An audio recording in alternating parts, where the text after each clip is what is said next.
자, 오늘 우리에게 주신 하나님 말씀은 창세기 18장 1절에서 15절 말씀 찾으셔서 우리 함께 말씀 읽도록 하겠습니다.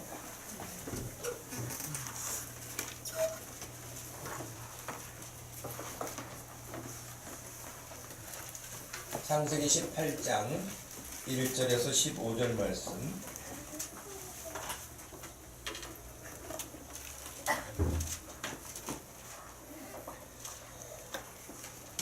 찾으셨으면 함께 말씀을 읽겠습니다. 여호와께서 마므레에 상수리 나무들이 있는 곳에서 아브라함에게 나타나시니라. 날이 뜨거울 때에 그가 장막문에 앉아 있다가 눈을 들어본즉 사람 셋이 맞은편에 서 있는지라. 그가 그들을 보자 곧 장막문에서 달려나가 영접하며 몸을 땅에 굽혀 이르되 내 주여 내가 주께 은혜를 입었사오면 원하건대 종을 떠나가시고 물을 조금 가져오게 하사 당신들의 발을 씻으시고 나무 아래에서 쉬소서. 내가 떡을 조금 가져오리니 당신들의 마음을 상쾌하게 하신 후에 지나가소서. 당신들이 종에게 오셨음입니다. 그들이 이르되 내 말대로 그리하라. 아브라함이 급히 장막으로 가서 사라에게 이르되 속히 고운 가루 세 쌀을 가져다가 반죽하여 떡을 만들라 하고 아브라함이 또 가축대 있는 곳으로 달려가서 기름지고 좋은 송아지를 잡아 하인에게 주니 그가 급히 요리한지라. 아브라함이 엉킨 젖과 우유와 하인이 요리한 송아지를 가져다가 그들 앞에 차려놓고 나무 아래 모여 섬에 그들이 먹으니라. 그들이 아브라함에게 이르되 내 아내 사라가 어디 있느냐. 대답하되 장막에 있나이다. 그가 이르시되 내년 이맘때 내가 반드시 내게로 돌아오리니 내 아내 사라에게 아들이 있으리라 하시니 사라가 그 뒤 장막문에서 들었더라. 아브라함과 사라는 나이가 많아 늙었고 사라에게는 여성의 생리가 끊어지느니라. 사라가 속으로 웃고 이르되 내가 노쇠하였고 내 주인도 늙었으니 내게 무슨 즐거움이 있으리요. 여호와께서 아브라함에게 이르시되 사라가 왜 웃으며 이르기를 내가 늙었거늘 어떻게 아들을 낳으리요 하느냐. 여호와께서 능하지 못한 일이 있겠느냐. 기한이 이를 때에 내가 네게로 돌아오리니 사라에게 아들이 있으리라. 사라가 두려워서 부인하여 이르되 내가 웃지 아니하였나이다. 이르시되 아니라 네가 웃었느니라. 아멘. 예수님은 어떻게 오실 것인가에 대한 주제로 말씀을 전합니다. 여러분, 베드로후서 3장 8절 말씀에 이런 표현이 있죠. 사랑하는 자들아 주께는 하루가 천년 같고 천년이 또 하루 같다는 이 한 가지를 잊지 말아라. 하루가 천년 같기도 하고 천년이 하루 같기도 하고. 여러분, 이건 너무 함축적이지 않습니까? 어떻게 하루가 천년같이 길겠습니까? 아니면 또 천년이 어찌 하루같이 짧겠습니까? 정말 상상할 수 없는 그런 표현이죠. 그래서 베드로는 그 3장 9절에서도 주의 약속은 어떤 이들이 더디다고 생각하는 것 같이 더딘 것이 아니다. 여러분은 지금 최근에 세월이 좀 빠르게 갑니까? 아니면 그냥 뭐 별다를 바 없이 갑니까? 사람들이 흔히 하는 이야기대로는 뭐 자동차하고 비유를 해서 20대는 자동차 20km 뭐 속도로 가는 것처럼 세월이 이렇게 빠르게 안 간다는 거예요. 30대는 좀 더 30km 정도 가는 것처럼. 그렇죠. 그러면 50대가 되면 50km로 속도가 있게 가고 그렇게 빠르게 한다는 거예요. 노인들이 잠이 없다 그런 이야기도 하잖아요. 잠잘 틈이 없는 거예요. 금방 또 하루가 가는 거예요. 얼마나 빠른지. 그래서 어떤 분이 그런 이야기 했대잖아요. 60 환갑잔치에 친구 아들들이 같이 와가지고 축하드립니다 하고 인사를 드렸는데 금세 또 칠순이 되신 거예요. 그래서 지난 10년간 어떻게 사셨어요? 그렇게 물어봤더니 눈 깜박이려고 이렇게 감았는데 아직 뜨지도 않았는데 10년이 갔다 그렇게 말했대요. 그만큼 빠르다는, 또 빠르게 느끼겠죠. 여러분, 하나님께서 하시는 어떤 일들에 대해서 여러분들이 느끼는 바는 좀 느려지게, 길게, 그렇게 느껴지세요? 아니면 굉장히 속도감 있게 빠르게 느껴지세요? 사안에 따라서는 다른 것도 있겠죠. 내가 간절히 바라는 어떤 것은 좀 빨리 이루어졌으면 좋겠는데 그 일들은 빠르게 이루어지지 않는 것도 있을 테고, 이건 좀 천천히 왔으면 좋겠는데 또 시간이 정해져서 빨리 내게 다가오기도 하고, 그런 차이점이 있겠죠. 그러나 하나님께서 이 세상의 모든 것들을 주관하시는 것과 사람들이 살아가는 것은 굉장히 차이가 있어요. 여러분이 이 세상에 오기 전에 세상에 대한 계획이 있으셨습니까? 여러분은 계획이 없었을 거예요. 저도 없었고요. 그러나 하나님은 계획이 있으셨어요. 이 출발부터가 다른 거예요. 하나님은 여러분들 한 사람 한 사람과 제가 이 땅에 올 것에 대한 계획을 다 가지고 계신 분이에요. 그러나 우리는 정작 계획이 없이 왔어요. 그렇죠? 그런 여러분, 우리가 오기 전부터 계획을 가지고 계신 분하고 와서도 계획이 없는 사람하고 지금 나이가 20, 30이 넘어가도 내가 어떻게 살아야 될지, 무엇을 위해서 살아야 될지 명확성이 아직 세워지지 않은 그런 사람들도 얼마나 많습니까? 근데 더 놀라운 것은 하나님의 계획은 여러분을 이 세상에 보내실 때 세운 계획이 아니에요. 여러분에 대한 계획이 언제 세워졌느냐? 창세기에 세상 만물이 지어지기 전에 여러분에 대한 계획을 하나님이 가지고 계셨다는 거예요. 우리는 이런 엄청난 사실들에 대해서는 잘 믿지를 못하죠. 왜? 눈앞에 보여지는 것을 이야기해도 잘 못 믿는데 우리가 상상할 수 없는 이야기를 어떻게 해? 그러나 성경에서 하나님이 말씀하신 것이기 때문에 그것을 우리는 진리로 받아들이고 하나님이 그리 말씀하셨기 때문에 그건 거짓이 없고 진실이라고 믿습니다. 분명한 것은 우리가 이 세상에 오기 전, 이 세상이 창조되기 전에 우리에 대한 계획을 가지셨다고. 에베소서 1장 3절 말씀에 이렇게 하셨어요. 찬송하리로다 하나님 곧 우리 주 예수 그리스도의 아버지께서 그리스도 안에서 하늘에 속한 모든 신령한 복을 우리에게 주시되, 4절에서 곧 창세 전에 그리스도 안에서 우리를 택하사 그랬어요. 창세 전에 우리를 그리스도 안에서 택하셨다. 상상할 수 없는 일이죠.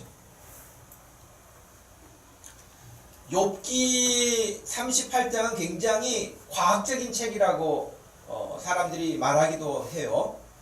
그런데 욥기 38장에 욥이 심한 고난과 그 환난과 역경 가운데 하나님께 막 투정도 부리고 하나님 앞에 자기의 속마음도 막 토로하고 이런 내용들이 나오는데, 그때 하나님께서 욥에게 질문하신 질문이 몇 가지가 있어요. 하나님께서 욥에게 질문하셨어요. 욥기 38장 1절에 그때 여호와께서 폭풍 가운데에서 욥에게 말씀하여 이르시되 무지한 말로 생각을 어둡게 하는 자가 누구냐? 무지한 말로 생각을 어둡게 한다 그랬어요. 너는 대장부처럼 허리를 묶고 내가 너에게 묻는 것에 대답해라. 4절에 내가 땅에 기초를 놓을 때 너는 어디 있었느냐? 그렇게 물으셨어요. 여러분, 우리는 이런 건물을 지으려면 기초를 놓잖아요. 근데 우리가 알아듣기 쉽게 말씀하시는 거죠. 하나님이 이 우주에 대한 건설을 하실 때 기초를 놓을 때 너는 어디 있었느냐? 네가 깨달아서 그 사실을 알게 됐다면 대답해 보아라. 16절 말씀에서는 네가 바다의 샘에 들어갔었느냐? 깊은 물 밑으로 걸어 다녀 보았느냐? 그렇게.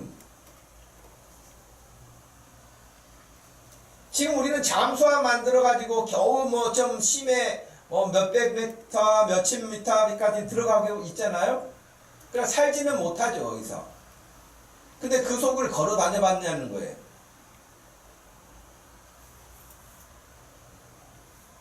19절 말씀에서는 빛의 근원지로 가는 길이 어디 있는지 네가 아느냐? 어둠이 있는 자리가 어디 있는 줄 아느냐? 이렇게 물으셨어요.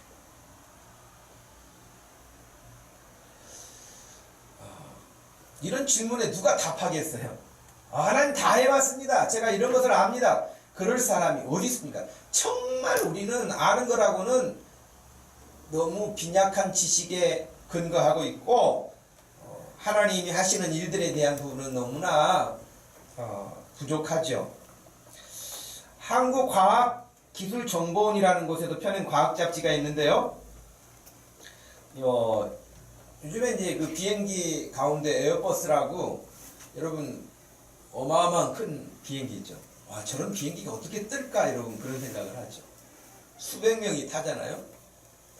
비행기도 2층이에요. 그러니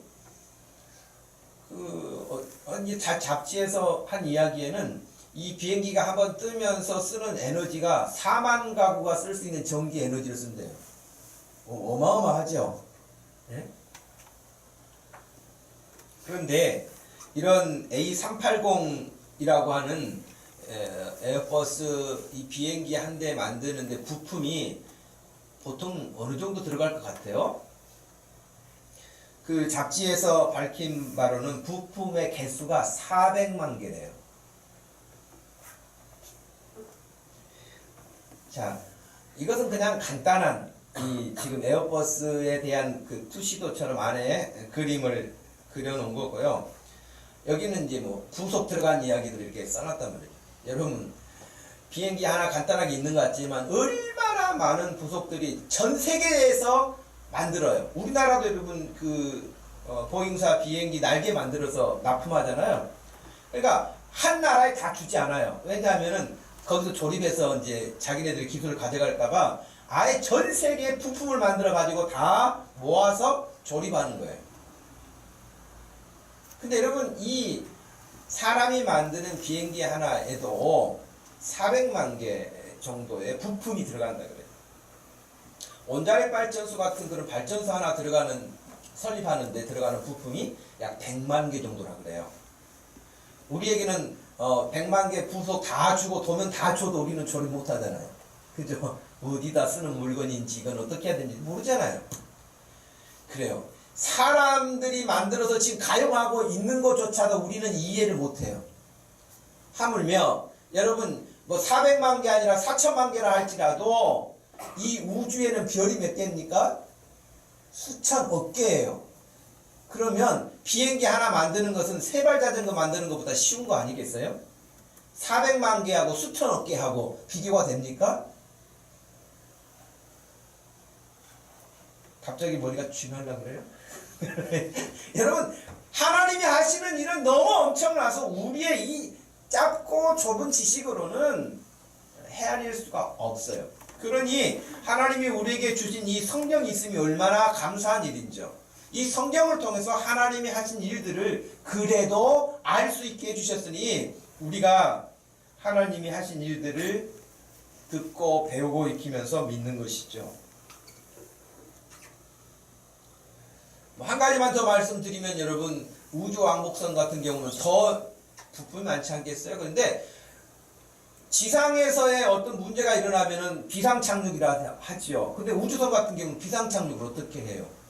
그러니까 그런 우주선을 한번 띄우기 전에 굉장히 많은 어떤 그 가상을 하는 거죠. 만약에 가다가 고장이 나면 어떻게 하겠느냐라고 하는 것 때문에 그래서 시뮬레이션을 돌리는데 프로그램을 약 6,800개의 에러가 날 것을 가상을 한대요. 이것도 머리 복잡한 이야기죠. 어떻게 해서 고장도 날 수가 있을 것이다, 에러가 날 수 있을 것이다 라고 하는 것을 가장을 6,800개를 가정을 해가지고 거기에 대응 훈련을 하고 간다는 거예요. 물론 그런 일이 안 일어나죠, 거의. 그러나 일어날 수도 있기 때문에 여러분 사람들이 하는 일도 굉장히 준비합니다. 저희가 고등학교 다닐 때만 하더라도 교련이라고 하는 과목이 있지 않았습니까? 그 고무총으로 만든 M16 군인들과 똑같은 M16 무게도 똑같고 같은 거잖아요. 그 여러분 여학생들은 뭐 간호 뭐 훈련하고 남학생들은 M16 가지고 거의 군사훈련이잖아요. 교련복 입고. 근데 제일 긴장되는 게 뭡니까? 교육 쪽에서 감사가 나와요. 검열을 하잖아요. 그래서 이제 뭐 행군이라든가 이런 것 또 총검술 기본기 이런 거 하는데 그 검사 통과하지 못하면 학교 공부 끝나고 계속 나가서 그 연습해야 되잖아요. 그리고 공설운동장 같은 큰 운동장에 그 각 고등학교 학생들 전부 다 모여가지고 학교별로 이렇게 행진하잖아요. 근데 거기 이제 만약에 행진이 불량이 난다든지 줄이 안 맞다든지 손이 안 맞는다든지 그러면은 창피 나갈 뿐만 아니라 그러니까 그걸 위해서 얼마나 연습을 많이 합니까? 연습. 우리는 이런 거 하나 하기에도 엄청난 시간을 들여서 하는 거예요. 근데 이 온 우주를 통치하고 계시는 하나님이 하시는 일들에 대해서 우리가 뭘 안다고 하겠어요? 다만 하나님이 하신 일들에 대해서 내가 이렇게 했다, 내가 이런 걸 원한다, 내가 이런 건 하지 말아라, 너희에게 유익이 없다. 하나님이 다 성경에 그런 말씀해 주셨으니까 가장 지혜로운 사람은 누구냐? 성경에 하나님이 말씀하신 대로 따라 사는 사람인 줄로 믿습니다. 다른 방법이 없어요. 뭐 대단하게 연구 많이 하고 뭔가를 많이 소유하고 그런 거 같을지라도 그게 정말 자기 생명에 어떤 유익을 주는지, 강남 사람들이 다른 구의 사람들보다, 다른 도시에 사는 사람들보다 더 오래 산다는 통계가 나와 있잖아요. 신문 보도에도. 그 사람들이 태어날 때부터 생명줄이 길게 태어난 사람들이 아니고 또 돈도 있고 또 배움도 있고 여러 가지 그런 어떤 조건들을 갖추고 있으면서 병이 오기 전에 늘 검사도 먼저 해서 하는 거예요. 하여튼 뭐 서울시에서도 이렇게 외곽지역, 금천구, 강서구, 뭐 강동구 이런 좀 약간 좀 덜 부자가 사는 동네들, 그런 동네는 돈 벌려고 열심히 일하다가 병원지도 모르고 그냥 막판에 질병 때문에 죽는 경우가 있다. 여러분, 그런다 해서 강남 사람들이 다 100살 삽니까? 그런다 해서 그 사람들이 인류를 위해서 엄청난 공헌을 합니까? 그렇지도 않아요. 그냥 좀 더 살 뿐이죠. 생명에 대해서는 아무것도 할 수가 없죠. 그러니 하나님이 하시는 그 일들에 대해서 우리는 하나님이 말씀하심을 잘 배우고 익혀서 그렇게 따라가고 순종하고, 예수님이 말씀하신 것처럼 나를 따라오라, 내가 길이다, 내가 진리다, 내가 생명이다 라고 하신 말씀을 따라서 그냥 그 말씀을 따라 산 것, 이것이 세상에 몇 개 학위를 가지고 있는 것보다도 더 지혜로움이고 더 복된 인생이 되는 것입니다. 이런 하나님께서 우리를 구원하시는 일에 대해서 지난주에 말씀드린 창세기 3장 15절 말씀에 하나님이 지으신 그 보시기에 좋았던 아름다운 세상이 타락으로 말미암아서 다 무너지고 무질서가 되어지고 왜곡되어지고 관계가 끊어지고 이런 상태가 되었지만은 하나님이 그것을 버리지 않으시고 다시 우리를 구원하시겠다고 약속하신 창세기 3장 15절의 그 약속의 말씀이 이루어지는데 다음날 이루어지는 게 아니에요. 여러분, 그래서 아벨이라고 하는 사람이 아담의 몇째 아들이었죠? 둘째 아들이었잖아요. 근데 아벨이라고 하는 사람의 이름의 뜻이 뭐예요? 거기까지는 잘 모르겠죠. 허무라고 우리가 알고 있어요. 허무.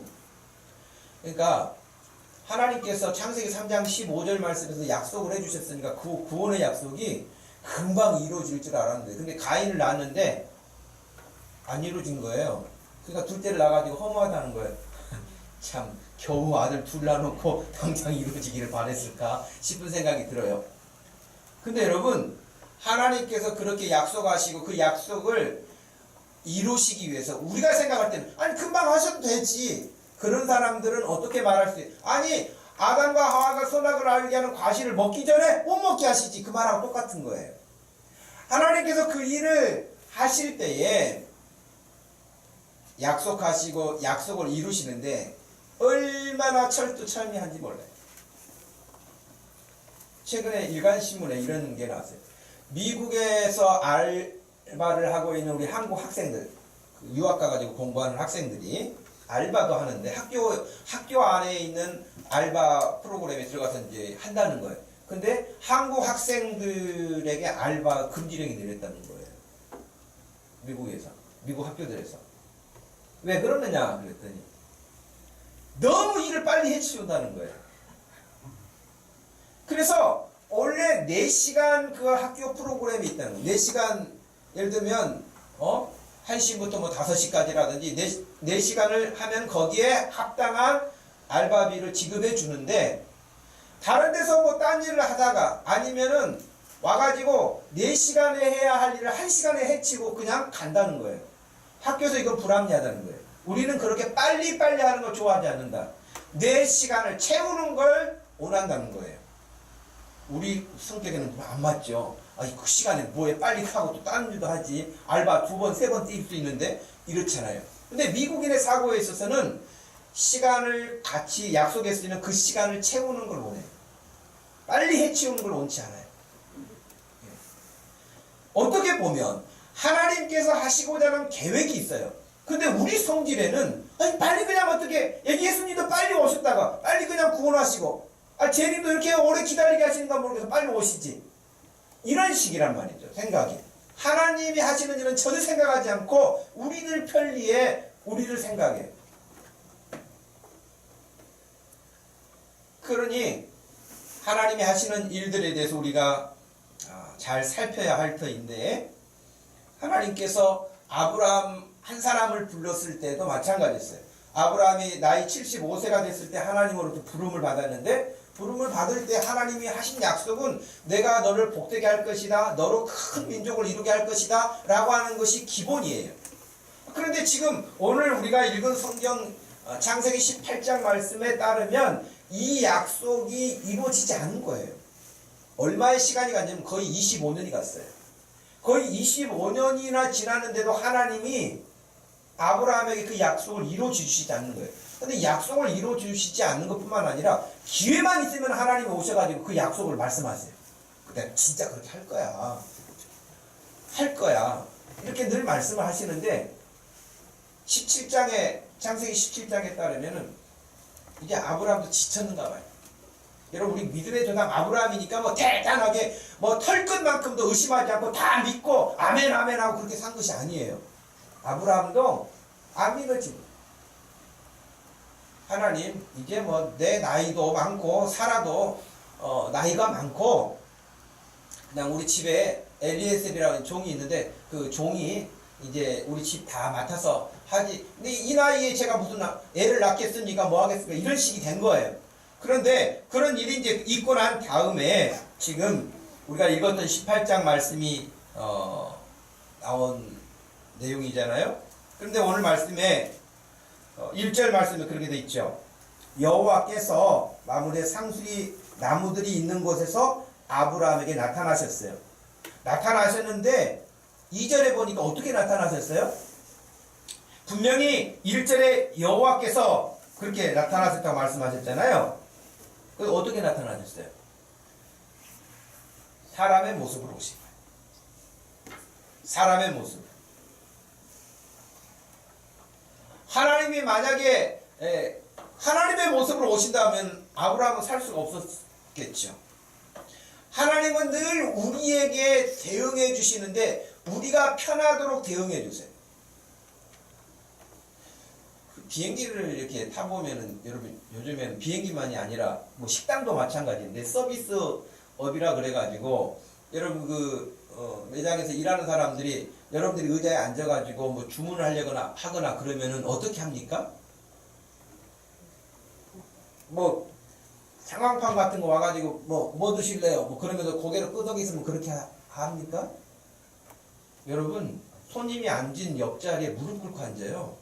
눈높이를 손님에 맞춰가지고, 앉아있는 손님에 맞춰가지고 뭘 드시겠냐고 그렇게 물어봐요. 비행기 안에서도 그렇고 식당에서도 그래요. 눈높이를 서비스하는 개념에서도 그래요. 하나님께서 사람의 눈높이에 늘 찾아오세요. 하나님이 하나님의 방식으로 찾아오면 만날 사람도 없고요, 하나님을 이렇게 어떻게 대면할 수 있는 사람은 아무도 없어요. 하나님께서 사람의 모습으로, 그것도 오늘 말씀에서는 세 사람의 모습으로 오십니다. 근데 전통적으로 우리가 이 부분을 해석할 때에 두 사람의 모습은 천사였고, 하나님이 또 그 세 사람 가운데 한 사람의 모습으로 오셨다고 되어 있습니다.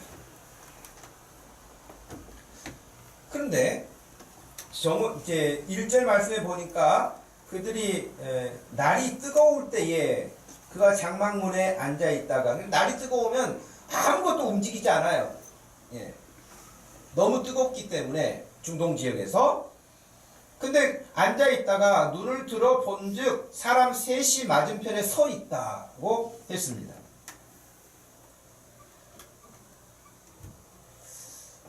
그런데 아브라함이 이 장면을 보고 2절에 눈을 들어 본즉 사람 셋이 맞은편에 서 있는지라 그가 그들을 보자 곧 장막문에서 달려나가 영접하고 몸을 땅에 굽혔다. 그렇게 되어 있어요.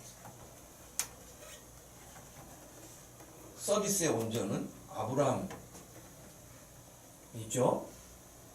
아브라함 이전에 하나님은 사람의 모습으로 오신, 하나님께서, 우리가 영어로 예배를 서비스라고도 하잖아요. 근데 사실은 하나님이 우리에게 더 많은 서비스를 하시는 분이지 우리가 하나님께 뭐 서비스하는 게 얼마나 되겠어요. 어찌됐든 간에 아브라함도 하나님을 향하여서, 물론 그 순간에는 손님, 지나가는 나그네 정도로 보았겠죠. 그래서 이 사실을 히브리서 13장 1절 말씀에서는 이 사건을, 이 장면을 이렇게 말했어요. 형제 사랑하기를 계속하고 손님 대접하기를 잊지 말아라. 이로써 부지 중에 천사들을 대접한 이들이 있었느니라. 아브라함의 이 사건을 히브리서에서는 그렇게 표현을 했어요. 부지 중에 지나가는 나그네인 줄 알고 그래도 이렇게 땡볕에 있으니 그들을 시원한 곳으로 불러들이고 음식을 대접하고 한 것에 대하여서 부지 중에 천사들을 영접했다. 그렇게 해요. 마태복음 25장에서도 여러분, 지극히 작은 자에게 행한 것이 곧 내게 행한 것이라고 예수님이 그리 말씀하신 적이 있잖아요. 근데 지나가시면서 내가 예수다 그렇게 하지 않는다는 거예요. 그냥 사람들이 다 무시할 만한 그런 사람, 사람들이 눈여겨보지 않는 사람, 그런데 그 작은 자에게 행한 것이 곧 내게 행한 것이라고 예수님이 그렇게 말씀을 하셨습니다. 아브라함은 그들을 보자 곧 장막문에서 달려나갔고 읽은 말씀처럼 몸을 땅에 굽혔습니다. 이르되 내 주여 내가 주께 은혜를 입었다면 오나건대 종을 떠나 지나가지 마십시오. 근데 어떻게 해서 여러분 아브라함은 그 세 사람에게 이렇게 가가지고 극진하게 대접을 할 수 있었을까요? 여러분이 그 자리에 있었으면 어땠을까요? 쟤네들은 누구야? 어디 가는 사람들이지? 어떤 사람들이지? 이런다. 특별히 여러분 한국 사람들은 이 외적인 외모에 굉장히 예민한 사람들이잖아요. 그러지 않나요? 지금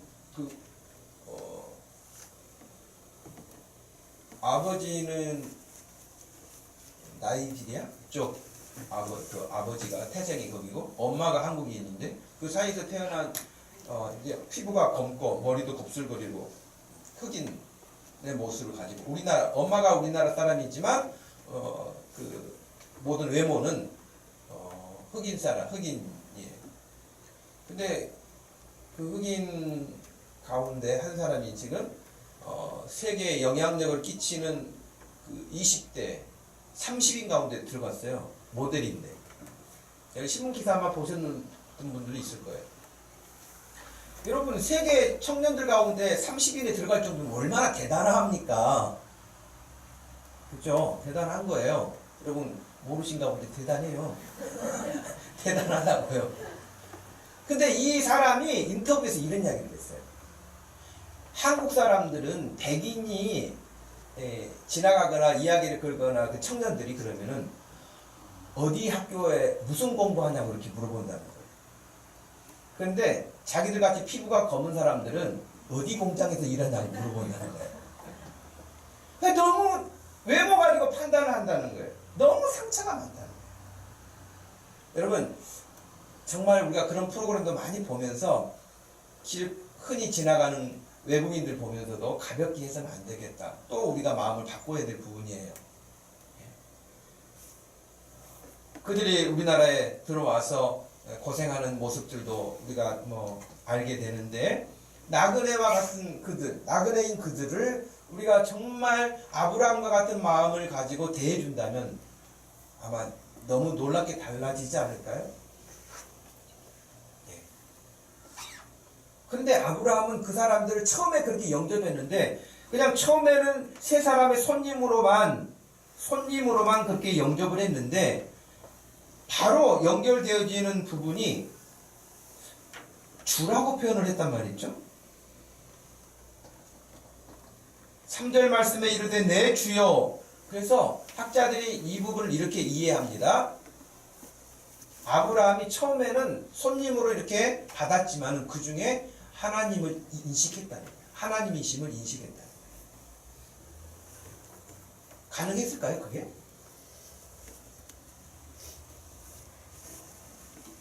사람의 모습으로 하나님이 오셨어요. 근데 아브라함이 그 중에 한 분이 하나님이신 것을 안 거예요. 하나님이 변장하고 오셨구나, 안 거예요. 가능하다고 생각합니다. 왜? 아브라함이 지금 처음 하나님과 대면한 게 아니에요. 그죠? 갈대아 우르 살 때도 아브라함이 부르셨잖아요. 그 이후에도 또 하나님께서 여러 번 나타나셔서 아브라함이 말씀하셨잖아요. 그러니까 하나님에 대한 경험치가 있는 거예요. 경험이. 그러니까 영적으로도 이 시대에도 마찬가지예요. 하나님과의 관계가 예민한 사람은 어떤 일들을 보면서 이게 지금 하나님과 무슨 관계가 있는지 하나님이 기뻐하실지 기뻐하지 않을지 알아요. 근데 하나님과 둔감한 사람은 하나님의 일이라고 그냥 찔러주면서 알려줘도 뭐 그런 게 있겠어 그냥 뭐 이렇게 지나치는 거예요. 아브라함은 아주 예민한 사람이에요. 하나님에 대해서 민감하게 반응하는 사람이었죠. 여러분의 영적 눈이 열려서 아브라함처럼 되기를 축복합니다. 네? 그래서 극진하게 은혜를 내가 입었다면 오라간데 종을 떠나가지 마십시오. 물을 조금 가져오게 하사 당신들의 발을 씻으시고 나무 안에서 좀 쉬십시오. 내가 떡을 조금 가져다가 당신들의 마음을 상쾌하게 하신 후에 지나가십시오. 당신들이 종에게 오셨으니 제가 대접하는 것은 마땅합니다. 막 이러면서 막 이야기를 하니까 그럼 그렇게 해라 이렇게 이야기를 했어요. 어떻게 보면 좀 지나치다 싶을 만큼 대접을 했는데 아브라함이 주라고 표현한 것을 우리가 읽고 난 이후에는 그 이상도 할 수 있을 것이라 생각이 듭니다. 아브라함은 급히 나가서 사라에게 떡을 굽도록 이야기를 하고 소를 잡아다가 요리하도록 하고 그래서 급하게 요리를 해서 그들이 식사할 수 있도록 준비를 마쳤습니다. 그런데 오늘 이 이야기에 제가 이제 뭐 다른 분들이 설교한 내용도 읽어보고 들어보기도 하고 이제 뭐 하죠 저도. 근데 지금 우리가 한국 상황에서 이 부분이 대부분 어떻게 정리가 되냐? 여러분 아브라함이 이렇게 손님을 극진하게 대접하고 하나님이 주신 큰 복을 받았습니다. 이게 결론이에요. 은혜가 되죠. 우리도 하여튼 다른 사람 잘 대접해가지고 또 하나님이 흥부처럼 또 박씨를 물어올 그런 사람이 있을지 모르잖아요. 그러니까 우리가 하여튼 뭐 잘 섬기는 거예요. 그 섬김의 목적이 뭐예요? 내가 복 받으려고 하는 거예요. 흥부가 되려다가 놀부가 되는 거예요. 잘못하면. 안 되네? 왜 제비가 안 오지? 그래서 제비 다리를 일부러 꺾어가지고 그렇게 하는 그런 신앙이 되는 거예요. 잘못하면. 그러니까 똑같은 본문을 읽고도 우리가 복받을, 내가 복받거든. 근데 그것이 하나님이 우리에게 주신 복이 아니라 우리가 원하는 복. 그지 잘 먹고 잘 살고 누리고 사는 복. 그런 것들만 마음에 가지고 이 본문을 대하기가 쉽다는 거예요. 제가 여러 편의 그런 설교들을 읽고 보면서 근데 진짜 이 말씀이 그렇게 우리에게 복을 받으려면 이렇게 해야 된다라고 하는 교훈을 주기 위해서 쓰여진 책이겠는가 하는 거예요. 그런 책은 여러분 전 세계적으로 각 민족마다 이런 소문이 그 소식이 성경의 소식들이 아마 전파되지 않았을까 싶어요. 그래서 여러분 왕이 늘 변장해가지고 이렇게 나타나는 순찰하고 백성들의 상태를 살피는 그런 이야기들 많잖아요. 마찬가지일 거예요. 그런데 하나님께서 이 사실을 우리에게 기록하시고 오늘도 이 말씀을 읽도록 하신 이유는 무엇일까? 여기는 단순하게 아브라함이 손님 대접 잘해가지고 복받았다는 이야기가 아니라, 그것도 전혀 없는 건 아니에요. 그것도 있어요. 그것도 있죠. 있지만 더 중요한 사실은 뭐냐면, 이 사실을 통해서 예수 그리스도가 어떻게 오실 것인가를 미리 예고하는 예고 프로그램 같은 거예요. 여기 예수님이 어디 나옵니까?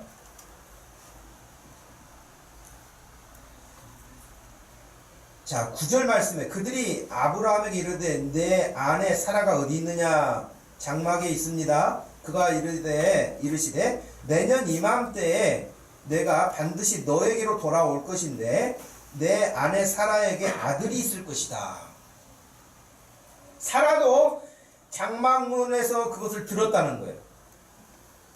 11절 아브라함과 사라는 나이가 많아 늙었고 사라에게는 여성의 생리가 끊어졌느니라. 사라가 속으로 웃고 이르되 내가 노쇠하였고, 이 노쇠하였다고 하는 히브리어의 1차적인 의미는 다 망가졌고 그런 뜻이에요.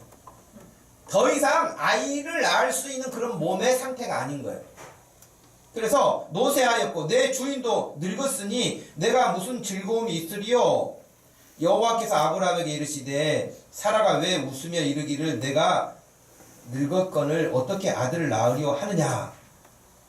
반문을 하시면서 14절 여호와께 능하지 못한 일이 있겠느냐? 라고 말씀하셨어요. 기한이 이를 때에 내가 너에게로 돌아올 것이고 사라에게 아들이 있을 것이다. 15절 사라가 두려워서 부인하여 이르되 내가 웃지 아니하였나이다. 이르시되 아니다 네가 웃었느니라. 그래서 여러분 이삭이라는 이름의 뜻이 웃음이라는 뜻이잖아요. 웃음.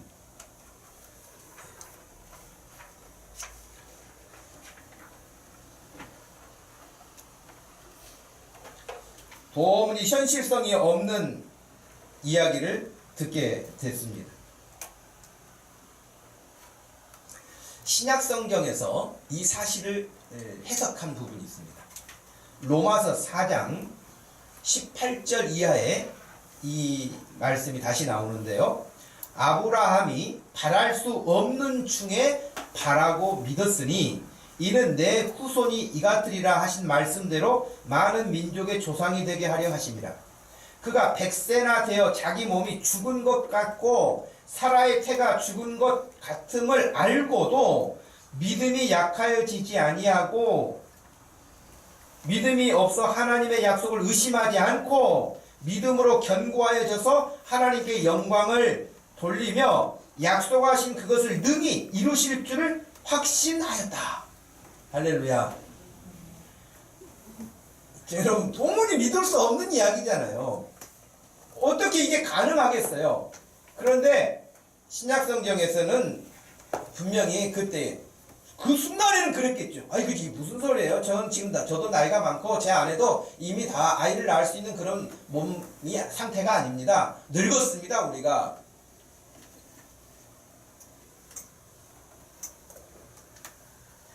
근데 하나님께서 아니다.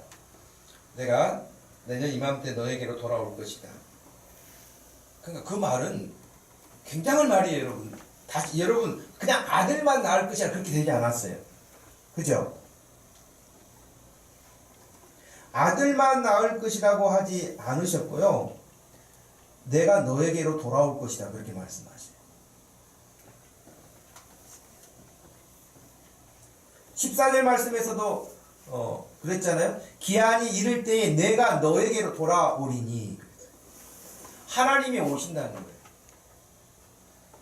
그러니까 아브라함과 사라가 아들을 낳는 것은 그냥 낳는 게 아니라 하나님이 오시는 일이에요.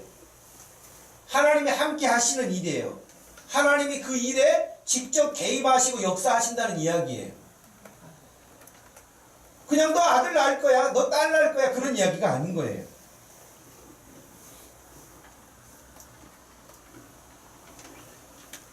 그러시면서 14절에 여호와께서 능하지 못한 일이 있겠느냐.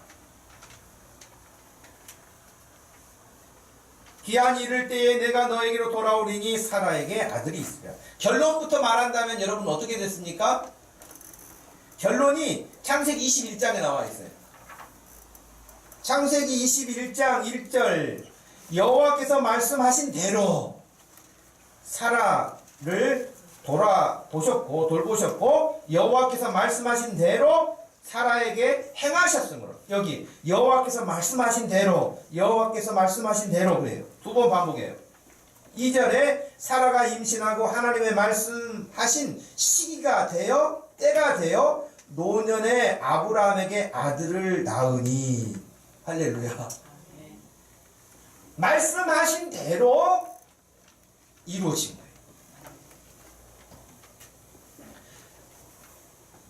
이 사건을 기록하신 것은 불임 부부도 아이를 낳을 수 있다. 그 희망을 주기 위해서 주신 말씀이 아닌 거예요.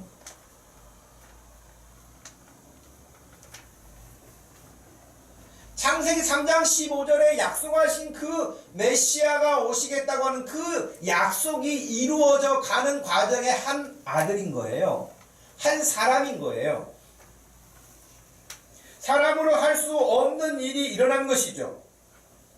그것은 우리를 구원하는 일에 있어서 우리를 구원하시기 위해서 하나님이 약속하신 대로 말씀하신 대로 우리를 다시 죄악에서 회복시키셔서 하나님의 자녀가 되고 거룩한 사람이 되고 경건한 사람이 되고 온전한 사람이 돼서 하나님이 원하시고 뜻하시는 선한 일을 행하는 그런 사람이 되어지도록 하시기 위함이라고 성경은 증언하고 있습니다. 근데 이런 사건하고 아주 비슷한 사건이 또 있어요. 성경에. 누가복음 1장에 가면요. 진짜 비슷한 사건이 또 나와요.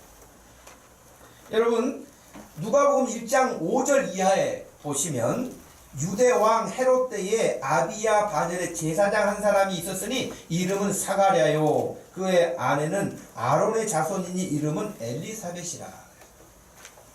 근데 여기 보세요. 이 두 사람이 하나님 앞에 의인이니 주의 모든 계명과 규례대로 흠이 없이 행하더라. 7절 엘리사벳이 잉태를 못함으로 그들에게 자식이 없고 두 사람의 나이가 많더라. 아브라함하고 사라하고 비슷하지 않아요? 예, 아이를 낳지 못한 거예요. 그리고 이미 나이가 많이 늙었어요.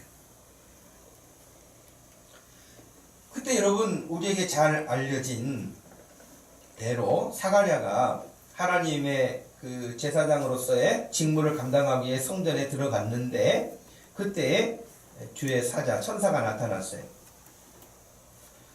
천사가 나타나서 똑같은 이야기를 하는 거예요. 여러분 누가복음 1장 말씀에 보면은 13절에 천사가 그에게 이르되 사가랴여 무서워하지 말라 너의 간구함이 들린지라 내 아내 엘리사벳이 내게 아들을 낳아 주리니 그의 이름을 요한이라고 해라.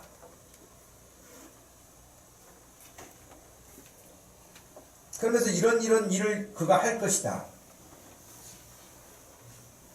18절 말씀에 사가랴가 천사에게 이르되 내가 이것을 어떻게 알리오 내가 늙고 아내도 나이가 많습니다. 똑같이 말하죠. 천사가 대답하여 이르되 나는 하나님 앞에 서 있는 가브리엘이다. 이 좋은 소식을 전하여 너에게 말하라고 보내심을 받았다. 보라 이 일이 되는 날까지 네가 말 못하는 자가 될 것이다. 능히 말을 못하게 될 것이다. 이는 네가 내 말을 믿지 아니했기 때문이다. 또 때가 이르면 내 말이 이루어지리라 그랬어요. 예수님이 오시기 딱 6개월 전 이야기. 예수님보다도 6개월 전에 이 일이 일어난 것이죠. 근데 여러분 여기서 끝나지 않고 이제 그 다음 단계로 넘어가는데 26절 누가복음 1장 26절에 여섯째 달에 천사 가브리엘이 하나님의 보내심을 받아서 갈릴리 나사렛이란 동네에 가서 다윗의 자손 요셉이라는 사람과 약혼한 처녀에게 이번에는 늙은 사람이 아니에요. 처녀에게 갔는데 그 처녀의 이름이 마리아다. 그에게 이르되 은혜를 받은 자여 평안할지어다. 은혜? 아까 여러분 창세기 18장에서 읽었던 말씀 3절 말씀에 이르되 내 주여 내가 주께 은혜를 입었사오면, 그때도 은혜가 나오잖아요. 근데 여기 마리아에게 가브리엘 천사가 말을 해요. 은혜를 받은 자여 평안할지어다. 주께서 너와 함께 하시도다. 깜짝 놀랐어요. 29절 처녀가 그 말을 듣고 놀라 이런 인사가 어찌함인가 생각하며 천사가 이르되 마리아여 무서워하지 말라. 네가 하나님께 은혜를 입었느니라. 보라 네가 잉태하여 아들을 낳으리니 그 이름을 예수라 하라. 여러분, 사라, 엘리사벳, 마리아 공통점이 뭐예요?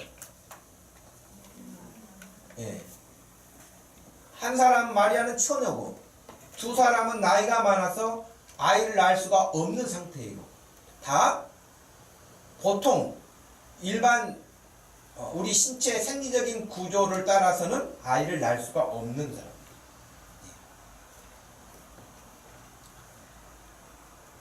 그때 마리아가 이 일을 듣고 대답합니다. 34절에 천사에게 말하되 나는 남자를 알지 못하니 어찌 이런 일이 있습니까? 천사가 대답하여 이르되 성령이 네게 임하시고 지극히 높으신 이의 능력이 너를 덮을 것이다. 보라 36절 내 친족 엘리사벳도 늙어서 아들을 배었다. 본래 임신하지 못한다고 알려진 이가 이미 6달이나 됐다. 대저 하나님의 모든 말씀은 능하지 못하심이 없느니라. 아까 창세기에서도 또 나온 말씀이잖아요. 이게 어떻게 가능한 일입니까? 그랬더니 14절에 여호와께서 능하지 못한 일이 있겠느냐? 그랬어요. 문제는 누가복음 1장 38절에서 마리아가 이르되 주의 여종이 오니 말씀대로 내게 이루어지이다. 도무지 있을 수 없는 일이지만 하나님이 행하시는 그 일이라면 주의 여종에게 그 일이 말씀대로 이루어지게 하옵소서. 여러분, 그 일은요 생명을 거는 거잖아요. 뭐 우리가 또 따로 이야기할 수는 없지만 지금 처녀가 어떻게 아이를 낳습니까? 현장에서 가늠하다 걸렸다고 잡아온 여인도 돌로 쳐서 죽이려고 한 사람들인데 처녀가 아이를 가졌다? 무슨 핑계가 되겠어요? 설득이 되겠어요. 그런데도 주님이 하신 말씀이니 여종에게 그 사실이 이루어지길 원합니다 라고 하는 그 어린 나이에 10대, 마리아가 10대란 말이죠. 20대가 아니에요. 지금 한국 여성들처럼 뭐 30대 후반 40대가 아니에요. 10대라고. 근데 그 나이 때에 그런 믿음을 가질 수 있었을까? 진짜 말 그대로 주의 은혜를 입은 것이죠. 그렇지 않아요? 10대 때에도 지금 대한민국 안에도요, 지금 10대 청소년인데도 하나님을 너무 친밀하게 믿는 청소년들이 있어요. 반면 인생 7, 80이 다 돼서 나이가 들어서 인생 살았는데도 하나님이 누군지 모르는 사람들이 많아요. 하나님의 은혜를 입으면 나이에 상관없이 하나님의 놀라운 역사가 일어날 줄로 믿습니다. 여러분, 그런 은혜를 사모하셔야 될 것입니다. 저는 하나님이 너무 친절하신 것 같아요. 여러분은 어떠세요? 여러분에게 대해서 하나님이 좀 불친절하세요? 불친절한다면 좀 기분 나쁘실까 모르니까 그 정도는 아니고 하여튼 뭐 그래도 친절까지는 아니에요. 그러세요? 어떠세요? 여러분에게 하나님은 어떠신가요? 저는 제가 봤을 때 하나님 너무 친절하시고 너무 친절하시고. 왜? 여러분, 지금 수천 년이 지난 다음에 마리아가 예수 그리스도를 잉태하고 출산하게 될 그 일을 얼마나 촘촘하게 준비하시는지, 진짜 촘촘하게 준비하셔서, 그리고 지금 마리아 직전에는 6개월 전에 도무지 아이를 낳을 수 없는 늙은 그 노부부에게 하나님께서 세례 요한을 다른 사람에게도 보낼 수 있죠. 젊은 부부에게도 보낼 수 있죠. 그러나 이 나이 든 부부에게 도무지 사람으로서는 할 수 없는 그 일에 하나님이 역사하셔서 마리아에게 그것을 알려줍니다. 아브라함도 알고 있었겠지만 마리아가 바로 엘리사, 그것도 다른 동네 자기 친족이에요. 그렇기 때문에 신뢰감이 더 가죠. 그래서 마리아가 그 사실들을 두려워하지 않고 잘 받아서 하나님의 거룩한 일들에 쓰임받을 수 있도록 얼마나 세심하게 배려하셔서 알게 하신 것인지. 어느 날 갑자기 예수님이 오신 게 아니에요. 예수님이 오시겠다고 약속하신 것을 아주 세밀하게 빈틈이 없이 준비하셔서 그렇게 예수님이 오시는 길을 예비하고 계셨습니다. 여러분, 우리가 읽었던 창세기 18장 말씀만 보면 그래도 뭐 아브라함과 사라가 믿음 좋다 그래도 막 웃고 믿지 않고 웃어놓고도 또 웃지 않았다고 하고 막 엉터리같이 보이죠. 근데 그 순간에는 여러분 그러지 않겠어요? 박민자 권사님한테 이런 이야기 했더니 주여 어째 이런 일이, 그러지 않겠어요? 사라보다도 훨씬 젊으신데. 그러니까 여러분 그 상황에서는 순간 당황하지 않겠어요? 다 그럴 거예요. 그런데 그런 이후에 그들의 마음에는 변화가 있고 하나님에 대한 신뢰가 있었다가 로마서 4장 말씀도 읽어드렸는데, 요한복음 8장 56절에서는요 너희 조상 아브라함은 나의 때 볼 것을 즐거워하다가 보고 기뻐했다. 웃는 것이 그냥 그렇게 웃는 정도가 아니라 기뻐했다고 말해요. 그래서 성경이 해석해줘야 정확한 것 같아요. 우리가 봤을 때는, 우리 눈으로 봤을 때는 아브라함과 사라가 피식거리고 웃고 그렇게 하나님의 말씀을 신뢰하지 못한 것처럼 보이지만, 예수님이 직접 오셔서 하신 말씀이 아브라함과 사라는 내가 올 것을 그때 그 메시지를 듣고 웃었다, 기뻐했다고 말해요. 할렐루야. 예. 그 유대인들이 예수님이 이렇게 말씀을 하시니까 뭐라고 한지 아세요? 야, 제가 나이가 50도 안 되는데 아브라함을 알아? 이렇게 말했어요. 요한복음 읽어보세요. 그렇게 나와요. 그들은 하나님이 하시는 일을 전혀 모르는 거예요. 전부 다 영적으로 암흑이에요. 보지를 못한 거예요. 그냥 눈에 보이는 몇 가지만 보는 거예요. 하나님은 아브라함과 일하셨던 것처럼 이 시대에도 여전하게 하나님의 사람들을 통하여 일하고 계시는 줄로 믿습니다. 다시 오시마 약속하신 그 약속의 말씀을 지금 우리가 세상 사람들을 향하여서 전하면 그들은 뭐라고 말할까요? 그들 다 웃을 것입니다. 아직도 재림 기다리는 애들이 있어? 기독교 신자들 예수님 재림한다고 시험 부리다가 예수 안 오고 해프닝으로 끝나는 사건이 많잖아? 예를 들면 이런 식으로 이야기할 거란 말이죠. 여전하게 예수 믿지 않는 사람들, 예수 그리스도의 복음에 대하여서 여전하게 거부하는 사람들이 많습니다. 그럴지라도 하나님은 약속하신 대로, 말씀하신 대로 창세기 21장에 사라에게 아들을 낳게 하신 것처럼 재림에 약속을 하신 예수님은 반드시 그렇게 오실 것입니다. 그리고 그 사실이 우리가 더 거부감 없이 잘 준비될 수 있도록 지금 이와 같은 시간을 통하여서 우리가 하나님의 사람으로 성장하도록 하나님께서 기다리고 계시고 우리에게 배려하시는 시간인 줄로 믿으시길 바랍니다. 우리의 믿음이 더 잘 준비가 돼서 우리 주님이 하시는 일들을 할렐루야 아멘 하고 받을 수 있는 믿음으로 우리가 성장하기를 기다리세요.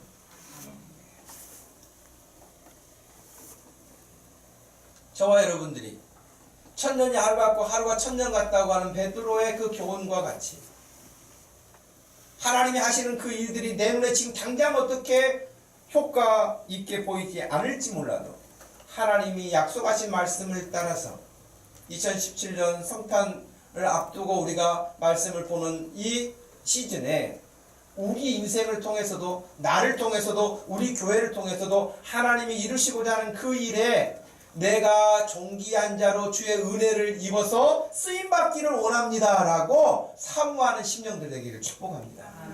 하나님, 저 마리아처럼 믿음 없어요. 사라처럼 믿음 없어요.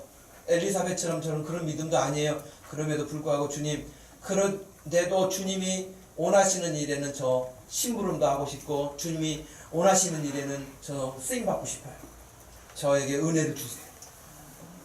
여러분, 이런 성탄절이 되어야 정말 주님이 기뻐하시는 성탄절이 되지 않겠습니까?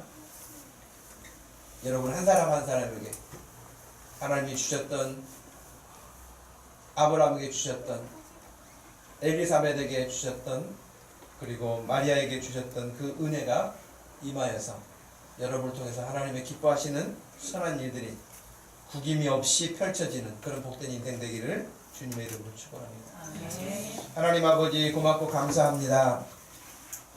예수님이 어떻게 오실 것인가에 대하여서 갑자기 나타난 어떤 일이 아니라 얼마나 세밀하고 또 세밀하게 우리의 눈높이에 맞추어서 배려하시고 은혜를 입히시고 하나님의 그 거룩한 일들을 이루셔서 오늘 우리가 여기서 예수의 이름으로 구원받고 영원한 천국의 소망을 가지고 예수 그리스도의 그 생명으로 영생함을 얻게 해주신 것을 믿습니다. 하나님 아버지, 이제 다시 오시마 약속하신 주님의 약속도 또 이렇게 이루어질 것인데 하나님, 우리가 믿음 없는 자 되지 않게 해주시고 성장하고 성숙한 믿음에 이르러서 이 시대에 주님이 원하시는 사실들을 잘 감당해 갈 수 있도록 축복하여 주옵소서. 감사하신 예수님의 이름으로 기도하옵나이다. 아멘.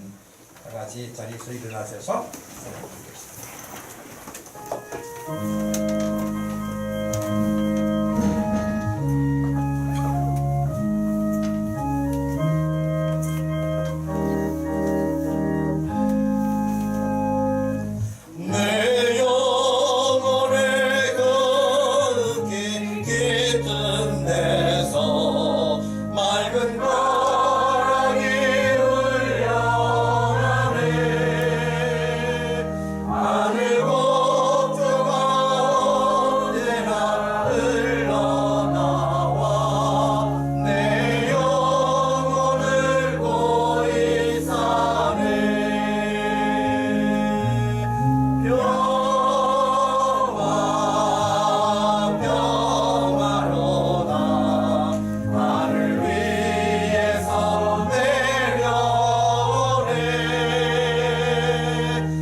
주 예수 그리스도의 구속하신 그 구원의 은혜와 우리 하나님 아버지의 놀랍도록 그 큰 사랑과 성령 하나님의 위로하심과 교통하심이 성탄을 앞에 두고 있는 저희들 마음에 은혜를 사모하게 하시고 그 믿음으로 살기를 소망하는 사랑하는 모든 성도들 머리 위에 지금부터 영원토록 함께 계실지어다. 아멘.